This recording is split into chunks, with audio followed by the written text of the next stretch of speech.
નમસ્તે મિત્રો, મજામાં હશો? મિત્રો, આપણે સૌ કોઈને ને કોઈને મદદ કરતા જ રહેતા હોઈએ છીએ. તો બીજાને મદદ કેવી રીતે કરવી જોઈએ એ વિશેની એક સરસ વાર્તા આજે સવારે મને વાંચવામાં આવી છે. તો એ વાર્તા અહીં રજૂ કરું છું. વાર્તાનું શીર્ષક છે લોટરીનો ડ્રો. એક કંપનીમાં 300 માણસોનો સ્ટાફ હતો. એ કંપનીના બોસ દર મહિનાની 5મી તારીખે એના 300 માણસોના સ્ટાફ પાસેથી 1,000 રૂપિયા ઉઘરાવતા અને આ રીતે 3 લાખ રૂપિયા ભેગા થતા. એ 3 લાખ રૂપિયામાં બોસ પોતાના તરફથી પણ 3 લાખ રૂપિયા જમા કરતા અને આ રીતે જે 6 લાખ રૂપિયા જમા થતા એમનું લોટરીનું ડ્રો કરતા હતા. એ લોટરીમાં જેનું નામ નીકળે એને એ 6 લાખ રૂપિયા બક્ષિસ તરીકે મળતા હતા. આ કંપનીમાં ઝાડુ પોતા કરવાવાળા બેનને આ રૂપિયાની બહુ જ જરૂર હતી, કારણ કે એમના દીકરાને ઓપરેશન કરાવવાનું હતું. આમ તો આ લોટરી હતી જે એક જુગારની રમત. એ ન લાગે તો દેખીતી રીતે એ બેનને 1,000 રૂપિયાનું નુકસાન થાય એમ હતું.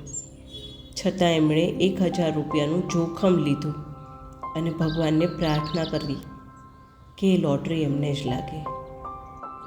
બોસને એ બેનની દયા આવતી હતી અને એ પણ ચાહતા હતા કે લોટરીના ડ્રોમાં એ બેનને જ ઇનામ લાગે.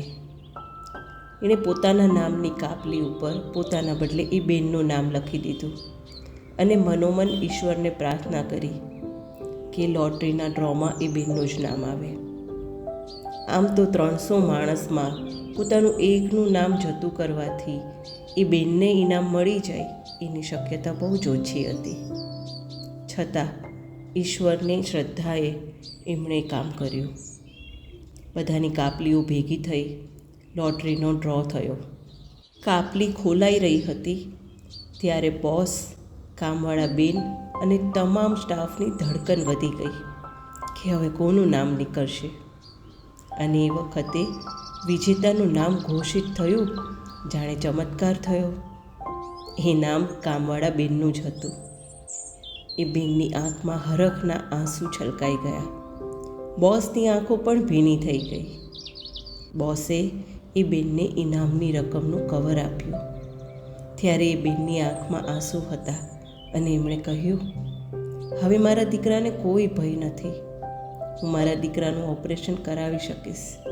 હું સાચે જ બહુ જ નસીબદાર છું. મારા પર ભગવાનની અસીમ કૃપા છે. બધા ખુશીથી છૂટા પડ્યા. એ પછી બોસે અમસ્તા જ એ બોક્સમાંથી બીજી કાપલી કાઢીને જોઈ તો એમની આંખો આશ્ચર્યથી પહોળી થઈ ગઈ. બીજી કાપલીમાં પણ એ બેનનું જ નામ હતું. એમણે ત્રીજી કાપલી કાઢી તો એ જોઈને ચકરાઈ ગયા. ત્રીજી કાપલીમાં પણ બેનનું જ નામ હતું. એ પછી તો એમણે એક પછી એક બધી જ કાપલીઓ જોઈ. દરેક કાપલીમાં એ બેનનું નામ હતું. બોસની છાતી ગર્વથી ફૂલાઈ ગઈ. ઓફિસના દરેક કર્મચારીઓએ મૂક રહીને એ બેનની મદદ કરી હતી. ઓફિસના સ્ટાફના લોકો ચાહત તો લોટરીનો ડ્રો કર્યા વગર એ રોકડ રકમ સીધી જ એ બેનને આપી શક્યા હોત, પણ એમણે એમ ન કર્યું, કારણ કે એ બેનને એ ફિલિંગ આપવા માગતા હતા કે એમને એમના હકની રકમ મળી છે. મિત્રો, આ જ તો છે મદદ કરવાની સાચી રીત. જ્યારે આપણે કોઈને મદદ કરીએ ત્યારે જે મદદ લઈ રહ્યું છે એમને લાચારીનો અહેસાસ ન થાય અને એમના માનનું હનન ન થાય. એ રીતે જો આપણે મદદ કરીએ તો એ સાચા અર્થમાં મદદ કરેલી ગણાય. આશા છે આપ સૌને વાર્તા ગમી હશે. અસ્તુ.